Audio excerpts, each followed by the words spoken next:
O artigo a seguir é a apresentação resumida do material contido em um panfleto do autor sobre o assunto, que está planejado para publicação antecipada. Quanto mais indefensável e iníquo se torna o curso seguido pelos anarquistas na Espanha, mais alto seus confrades no exterior gritam sobre Kronstadt.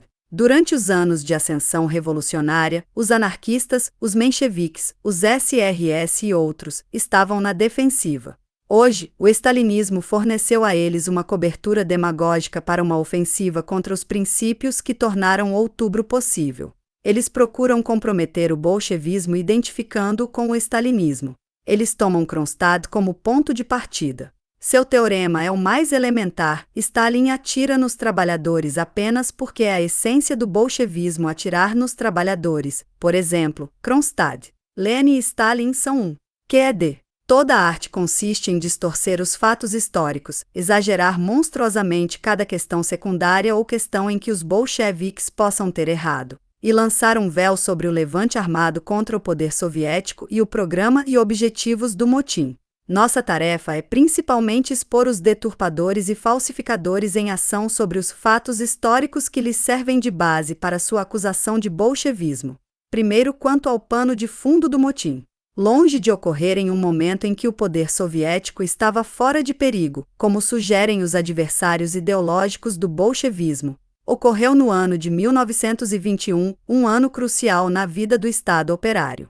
Em dezembro de 1920, as frentes da Guerra Civil foram liquidadas. Não havia frentes, mas o perigo ainda permanecia. A terra com a herança bárbara do czarismo asiático foi literalmente sangrada pelos estragos da guerra imperialista, pelos anos da guerra civil e do bloqueio imperialista. A crise dos alimentos foi agravada pela crise dos combustíveis. Vastas seções da população enfrentaram a perspectiva imediata de morrer de fome ou congelar até a morte.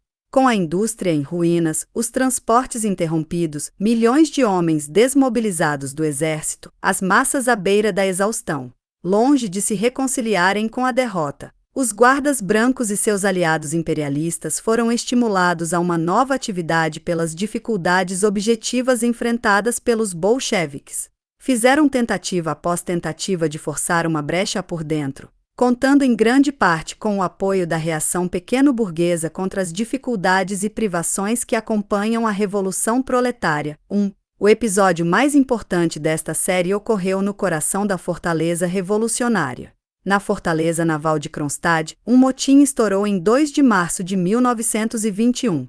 Hoje em dia, dandy suavemente, os Kronstadters não começaram a insurreição. É um mito calunioso.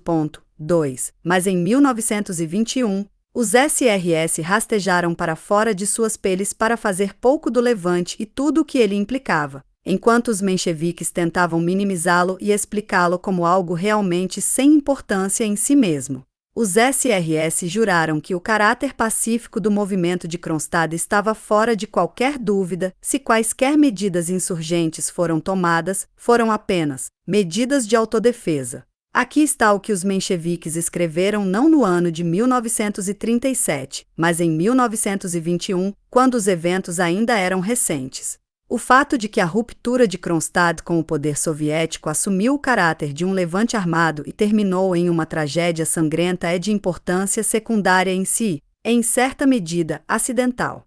Se o poder soviético tivesse mostrado um pouco menos de dureza de granito em relação a Kronstadt, o conflito entre ele e os marinheiros teria se desenrolado em formas menos graves. Isso, no entanto, em nada mudaria seu significado histórico. Somente em 2 de março, em resposta a repressões, ameaças e ordens de obediência incondicional, a frota respondeu com uma resolução de não reconhecimento do poder e local soviético 2 comissários presos. 3. Quando os mencheviques apresentaram originalmente sua versão dos eventos de Kronstadt, eles não negaram de forma alguma que os Kronstadters começaram o motim. Certamente, eles tentaram transmitir a impressão de que havia uma justificativa mais do que ampla para isso nas supostas repressões, ameaças e comandos. Mas você observará que eles simultaneamente tentaram fugir do cerne da questão, o próprio levante, afinal, como um fato de pouca importância, secundário e até acidental. Por que esse flagrante contradição? Eles mesmos fornecem a resposta. É sua confissão aberta que esse motim se desenrolou com base em objetivos e programas antissoviéticos. 4. Sendo a verdade o que era. Não é surpreendente que Berkman tenha se apressado em nos dar seu juramento de que os amotinados de Kronstadt eram realmente aderentes ferrenhos do sistema soviético e estavam procurando seriamente encontrar, por meios amigáveis e pacíficos, uma solução dos problemas prementes. 5. Em todo caso, esses fornecedores de verdade estão todos de acordo em uma coisa, a saber, que esses firmes partidários do poder soviético procederam no mais amigável espírito de paz para pegarem armas, com base em uma resolução de não reconhecimento do poder soviético. Mas eles fizeram isso, veja bem, só no dia 2 de março. Só no dia 2 de março. Cada detalhe pertinente deve ser embelezado, caso contrário a verdade pode não ser tão palatável. Com essa formulação, os mencheviques, que apenas fazem eco das SRS, pretendem evocar na mente do leitor, se não anos e meses, pelo menos semanas de provocação, ameaças, mandamentos, repressões, etc., etc. Mas esticando sua cronologia como quiserem, esses historiadores, juntamente com seus neófitos, não podem anteceder 2 de março, exceto por referência a eventos, no final de fevereiro. Sua história de Kronstadt remonta até, e não além, de 22 de fevereiro, para ocorrências não em Kronstadt, mas em Petrogrado. Quanto à própria Kronstadt, eles podem antecipar 2 de março apenas por referência a 28 de fevereiro. Contém como quiserem, tem à sua disposição 3 dias e 3 resoluções. O dia 2 de março, com sua resolução de não reconhecimento do poder soviético, é precedido apenas pelo dia 1º de março, com sua resolução pelos sovietes eleitos livremente. O que aconteceu nesse intervalo de menos de 24 horas para causar esse balanço de um suposto polo para seu oposto diametral? A única resposta que obtemos dos lábios dos adversários é a seguinte: uma conferência ocorreu em Kronstadt. E o que aconteceu lá? Cada historiador dá sua própria conta. Lawrence, 6, quis dizer que a conferência foi convocada com o propósito de redigir e aprovar uma resolução. Berkman insiste que foi mais uma reunião para se aconselhar com os representantes do governo.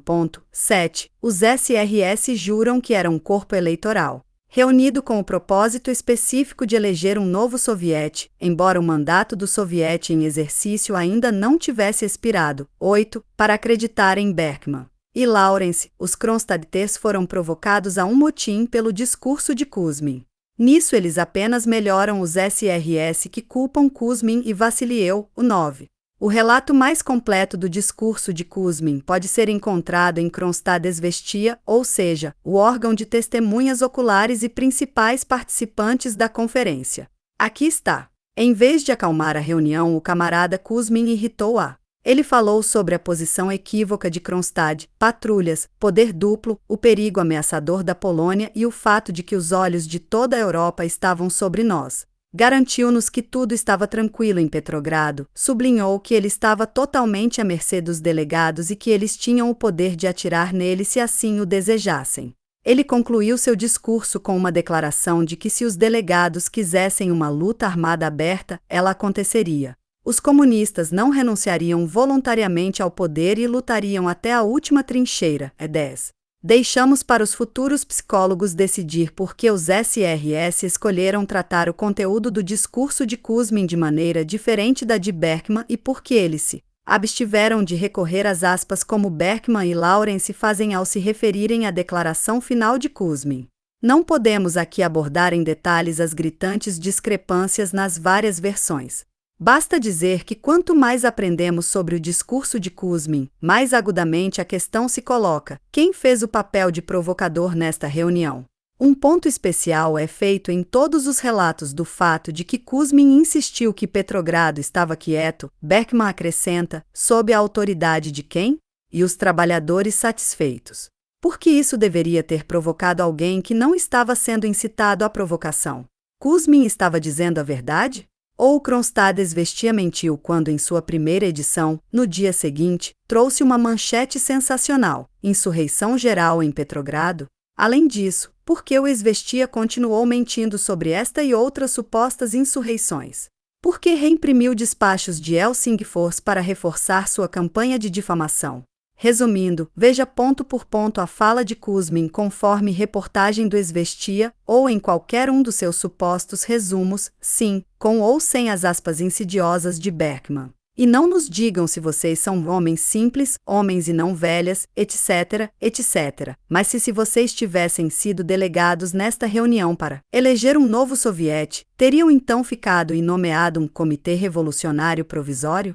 Diga-nos, além disso, se você teria pegado em armas em um motim contra o Estado soviético?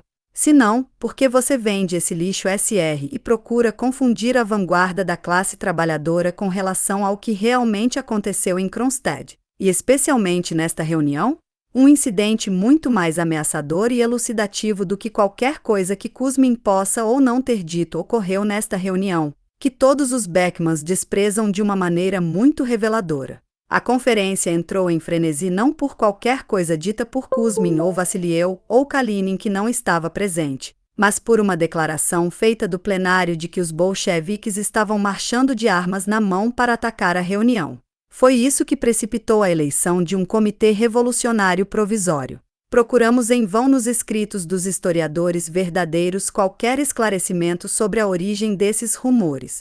Mais do que isso, eles convenientemente esquecem, Berkman entre outros, que o Comitê Revolucionário Provisório lançou oficialmente esse boato na porta dos próprios bolcheviques. Esse boato foi divulgado pelos comunistas para interromper a reunião com fuzis e metralhadoras foi feito por um delegado de Sevastopol. Mesmo após a supressão do motim, os SRS insistiram que, de acordo com o testemunho de um dos líderes autorizados do movimento de Kronstadt, o boato sobre Dulkis e Kursanti era verdadeiro. Não apenas os rumores se espalharam durante a reunião, mas o presidente concluiu com a mesma nota. Da conta em Kronstadt Izvestia aprendemos que, no último momento, o camarada presidente fez um anúncio de que um destacamento de 2.000 homens estava marchando para atacar a reunião, ao que o corpo reunido se dispersou com emoções misturadas de alarme, excitação e indignação. Número 9, 11 de março de 1921. Quem espalhou esses rumores e por quê? Dizemos, quem os circulou foram os mesmos que espalharam as mentiras sobre a insurreição de Petrogrado. Os mesmos que levantaram a palavra de ordem da Assembleia Constituinte no início e depois mudaram para a palavra de ordem mais realista de abaixo a comuna falida. Resolução adotada em Kronstadt em 7 de março, os mesmos que acusavam o poder bolchevique de nos levar à fome, ao frio e ao caos, aqueles que, disfarçados de não partidários, estavam enganando as massas em Kronstadt. Aqueles que buscavam capitalizar as dificuldades do poder soviético e que encabeçavam o movimento para conduzi-lo aos canais da contra-revolução. Não há sombra de dúvida de que os SRS foram os principais, se não os únicos, impulsionadores dessa campanha de rumores que trouxe tão infames frutos. Qualquer possibilidade de solução pacífica para a crise de Kronstadt foi eliminada, uma vez que um poder dual foi organizado na fortaleza. O tempo realmente urge, como provaremos em breve. Por mais que se possa especular sobre as chances de evitar o derramamento de sangue, o fato é que os líderes do motim levaram apenas 72 horas para levar seus seguidores, e tolos, a um conflito direto com os soviéticos. Não está de forma alguma excluído que as autoridades locais em Kronstadt tenham se atrapalhado ao lidar com a situação. O fato de que os melhores revolucionários e combatentes eram necessários com urgência em centros vitais tenderia a apoiar a alegação de que aqueles designados para um setor relativamente seguro como Kronstadt não eram homens de qualificações excepcionais. Não é segredo que Kalinin, muito menos o comissário Kuzmin, não era muito estimado por Lenin e seus colegas. A afinidade entre erros e indivíduos como Kalinin é maravilhosa, mas não pode substituir a análise política. Na medida em que as autoridades locais foram cegas para toda a extensão do perigo ou falharam em tomar medidas adequadas e eficazes para enfrentar a crise, nessa medida seus erros desempenharam um papel nos eventos que se desenrolaram, ou seja, como foi possível para os líderes políticos transformar Kronstadt tão rapidamente em um campo armado contra a Revolução de Outubro? Qual era o objetivo dos amotinados? A suposição de que os soldados e marinheiros se aventuraram em uma insurreição apenas por causa da palavra de ordem de sovietes livres é absurda em si mesma. É duplamente absurdo em vista do fato de que o restante da guarnição de Kronstadt consistia em pessoas atrasadas e passivas que não podiam ser usadas na guerra civil. Essas pessoas só poderiam ter sido levadas à insurreição por profundas necessidades e interesses econômicos. Estas eram as necessidades e interesses dos pais e irmãos destes marinheiros e militares, isto é, dos camponeses como comerciantes de produtos alimentares e matérias-primas. Em outras palavras, subjacente ao motim estava a expressão da reação pequeno-burguesa contra as dificuldades e privações impostas pelas condições da Revolução Proletária. Ninguém pode negar esse caráter de classe dos dois campos. Todas as outras questões são apenas de importância secundária. O fato de os bolcheviques terem cometido erros de caráter geral ou concreto não altera o fato de terem defendido as conquistas da Revolução Proletária contra a reação burguesa e pequeno-burguesa. É por isso que todo crítico deve ser examinado do ponto de vista de que lado da linha de fogo ele se encontra. Se ele fechar os olhos para o conteúdo social e histórico do motim de Kronstadt, então ele próprio é um elemento da reação pequeno-burguesa contra a Revolução Proletária. Esse é o caso de Alexander Berkman, os mencheviques russos, e assim por diante. Um sindicato, digamos, de trabalhadores agrícolas pode cometer erros em uma greve contra os agricultores. Podemos criticá-los, mas nossa crítica deve ser baseada em uma solidariedade fundamental com o Sindicato dos Trabalhadores e em nossa oposição aos exploradores dos trabalhadores, mesmo que esses exploradores sejam pequenos agricultores. Os bolcheviques nunca afirmaram que sua política era infalível. Esse é um credo stalinista. Vitor Serge, em sua afirmação de que a NEP, ou seja, uma concessão limitada às demandas burguesas ilimitadas, foi introduzida tardiamente, apenas repete de forma branda a crítica de um importante erro político que o próprio Lenin reconheceu nitidamente na primavera de 1921. Estamos prontos para conceder o erro. Mas como isso pode mudar nossa estimativa básica? Superando em muito a especulação por parte de Sérgio ou de qualquer outra pessoa de que o motim poderia ter sido evitado se os bolcheviques tivessem concedido a concessão da NEP a Kronstadt, está o próprio motim e a declaração categórica do Kronstadt vestia de que os amotinados estavam exigindo não livre comércio, mas um verdadeiro poder soviético, número 12, 14 de março de 1921. O que poderia significar esse verdadeiro poder soviético? Já ouvimos dos SRS e mencheviques sua estimativa sobre a base do motim. Os SRS e mencheviques sempre sustentaram que seus objetivos eram idênticos aos dos bolcheviques, mas apenas que pretendiam alcançá-los de uma maneira diferente. Conhecemos o conteúdo de aula dessa diferença. Lenin e Trotsky afirmaram que a palavra de ordem de sovietes livres significava material e praticamente, tanto em princípio como em essência, a abolição da ditadura do proletariado instituída e representada pelo Partido Bolchevique. Isso só pode ser negado por aqueles que negam que, com todos os seus erros parciais, a política dos bolcheviques sempre esteve a serviço da Revolução Proletária. Será que Serge vai negar? No entanto, Serge esquece que o dever elementar de uma análise científica não é pegar os slogans abstratos de diferentes grupos, mas descobrir seu conteúdo social real. 11. Neste caso, tal análise não apresenta grandes dificuldades. Vamos ouvir o porta-voz mais autorizado da Contra-Revolução Russa em sua avaliação do programa de Kronstadt. Em 11 de março de 1921, no calor da revolta, Mililko escreveu: "Este programa pode ser expresso no breve slogan: abaixo os bolcheviques. Viva os soviéticos!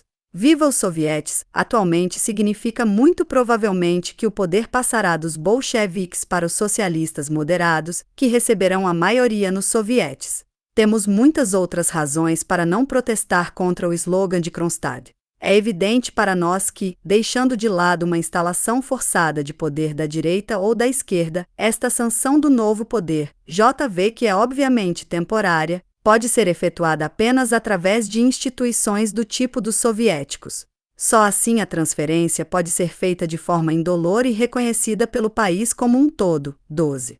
Em uma edição posterior, o órgão de Mililko, Poslednia Novosti, insistiu que o poder bolchevique só poderia ser suplantado por meio de sovietes libertos. Dos bolcheviques, 13.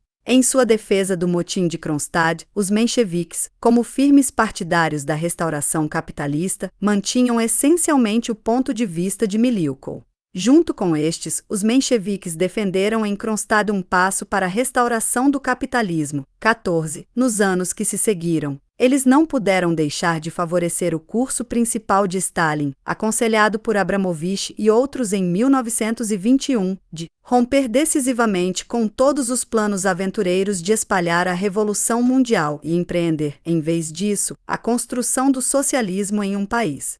Com uma reserva aqui e um balido ali, eles são hoje totalmente a favor do evangelho de Stalin do socialismo em um só país.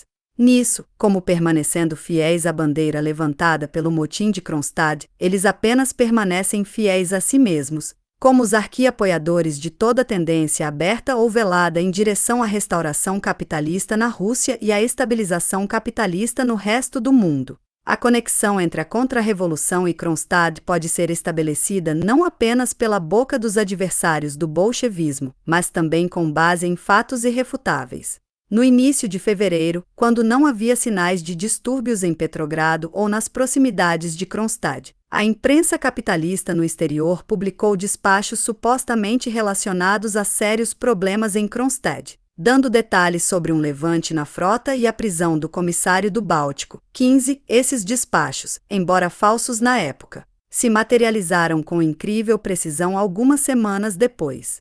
Referindo-se a esta coincidência, Lenin, em seu relatório ao 10º Congresso do Partido em 8 de março de 1921, disse o seguinte: assistimos à passagem do poder dos bolcheviques para algum tipo de conglomerado indefinido ou aliança de elementos heterogêneos, presumivelmente apenas um pouco à direita e talvez até à esquerda dos bolcheviques. Tão indefinida é a soma dos agrupamentos políticos que tentaram tomar o poder em suas mãos em Kronstadt. Não há dúvida de que, simultaneamente, o general da Guarda Branca, como todos vocês sabem, desempenhou um papel importante nisso. Isso foi provado ao máximo. 2 semanas antes dos eventos de Kronstadt, a imprensa parisiense já trazia a notícia de que havia uma insurreição em Kronstadt. Obras, volume 26, p. 214. É um fato facilmente estabelecido que quando esses despachos chegaram ao conhecimento de Trotsky, antes de qualquer surto em Kronstadt, ele imediatamente se comunicou com o comissário da frota báltica alertando-o para tomar precauções porque o aparecimento de despachos semelhantes na imprensa burguesa, referindo-se a outros supostos levantes, foram logo seguidos por tentativas contra-revolucionárias nas regiões especificadas. Escusado será dizer que todos os historiadores verdadeiros preferem passar em silêncio esta coincidência, juntamente com o fato de que a imprensa capitalista aproveitou o motim para conduzir uma campanha histérica sem precedentes. Lenin. 16. As notícias desta campanha podem ser apresentadas a qualquer número, mas nenhuma lista estaria completa sem as reportagens sobre o mesmo assunto que apareceram no Kronstadt Izvestia. Primeira edição, 3 de março, General Insurrection em Petrograd. 7 de março, manchete notícias de última hora de Petrogrado, as prisões em massa e as execuções de trabalhadores e marinheiros continuam. Situação muito tensa. Todas as massas trabalhadoras esperam uma reviravolta a qualquer momento. 11 de março, o jornal Hufvudstadsbladet de Helsingfors publica as seguintes notícias de Petrogrado. Os trabalhadores de Petrogrado estão em greve e deixando as fábricas de forma demonstrativa. Multidões carregando bandeiras vermelhas exigem uma mudança de governo. A derrubada dos comunistas. 17. 11 de março, o governo em pânico. Nosso grito foi ouvido. Marinheiros revolucionários, homens do Exército Vermelho e trabalhadores em Petrogrado já estão vindo em nosso auxílio. O poder bolchevique sente o chão escorregar sob seus pés e emitiu ordens em Petrogrado para abrir fogo contra qualquer grupo de 5 ou mais pessoas reunidas nas ruas. Não é de surpreender que a imprensa da Guarda Branca no exterior tenha lançado uma intensa campanha para arrecadar fundos, roupas, alimentos, etc., sob o slogan Por Kronstadt. Como explicar essa série de fatos e evidências incontestáveis? Muito simplesmente, acusando os bolcheviques de calúnia. Ninguém é mais descarado do que Berkman em negar a conexão entre a contra-revolução e o motim. Ele chega a declarar categoricamente que o general czarista Kozlowski não desempenhou nenhum papel nos eventos de Kronstadt. As confissões dos próprios SRS e as declarações de Kozlowski em uma entrevista que ele deu à imprensa estabelecem, sem sombra de dúvida, que Kozlowski, juntamente com seus oficiais, se associaram abertamente desde o início ao motim. O próprio Kozlowski foi eleito para o Conselho de Defesa. Aqui está como os mencheviques relataram a entrevista de Kozlowski. Logo no primeiro dia da insurreição, o Conselho de Especialistas Militares elaborou um plano para um ataque imediato a Oranienbaum, que teve todas as chances de sucesso na época, pois o governo foi pego de surpresa e não poderia ter trazido tropas confiáveis a tempo. Os líderes políticos da insurreição não concordaram em tomar a ofensiva e a oportunidade foi perdida. 18. Se o plano falhou, foi apenas porque Kozlowski e seus colegas não conseguiram convencer os líderes políticos, ou seja, seus aliados SR, que o momento era propício para expor sua verdadeira face e programa. Os SRS acharam melhor preservar a máscara de defesa e contemporizar. Quando Berkman escreveu seu panfleto, ele sabia desses fatos. Na verdade, ele reproduziu a entrevista de Kozlowski quase literalmente em suas páginas, fazendo, como de costume, algumas alterações significativas e ocultando a fonte real do que parece ser sua própria avaliação. Não é por acaso que Berkman e seus neófitos devem plagiar todos os Kozlows, os SRS e os mencheviques. A rejeição pelos anarquistas da análise marxista do Estado inevitavelmente os leva à aceitação de toda e qualquer outra visão, até e incluindo a participação no governo de um Estado burguês. Quanto tempo havia para negociar? Os amotinados estavam no controle da fortaleza em 2 de março. Tanto Kozlowski quanto Berkman atestam o fato de que os bolcheviques foram pegos de surpresa. Trotsky chegou a Leningrado apenas em 5 de março. O primeiro ataque contra Kronstadt foi lançado em 8 de março. Os bolcheviques poderiam ter esperado mais?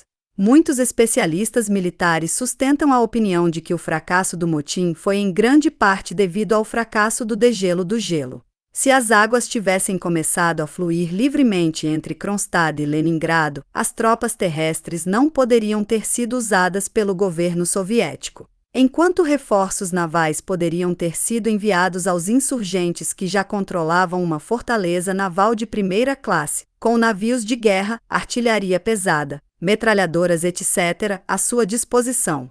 O perigo desse desenvolvimento não é um mito e nem uma calúnia bolchevique. Nas ruas de Kronstadt, o gelo já estava descongelando.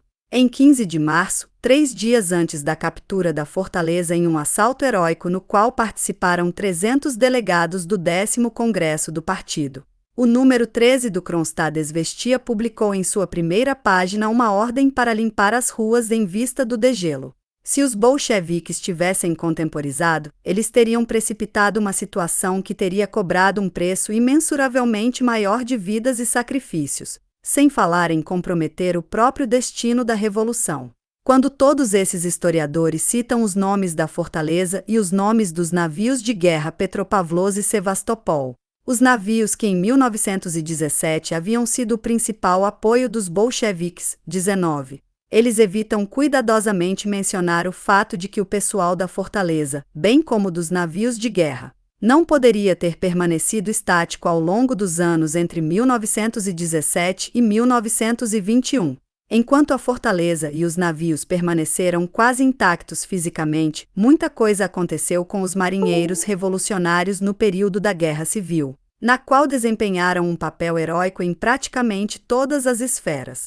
É claro que é impossível pintar o quadro como se os marinheiros de Kronstadt tivessem participado da Revolução de Outubro de 1917 apenas para ficar para trás na fortaleza e nos navios enquanto seus companheiros de armas lutavam contra os Vrangeus, Kolchaks, Denikins e Udenites, etc. Mas isso é, de fato, o que os oponentes do bolchevismo tentam insinuar com sua insistência nas palavras Kronstadt, marinheiros revolucionários e assim por diante. O truque é óbvio.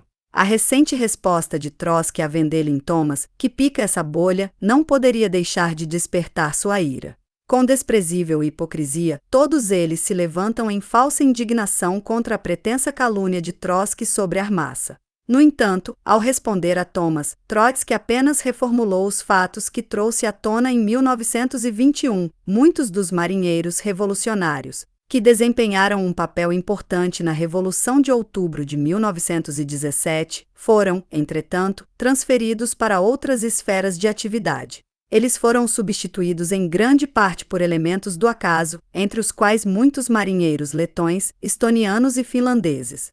Não há espetáculo mais revoltante do que o de pessoas que, como os anarquistas e os mencheviques, foram, entre outras coisas, coparceiras do stalinismo em seu frontismo popular e que carregam a responsabilidade pelo massacre da flor do proletariado espanhol, apontando um dedo acusador para os líderes da Revolução de Outubro por reprimirem um motim contra a Revolução. Foi tudo culpa dos bolcheviques. Eles provocaram os Kronstadters, etc., etc.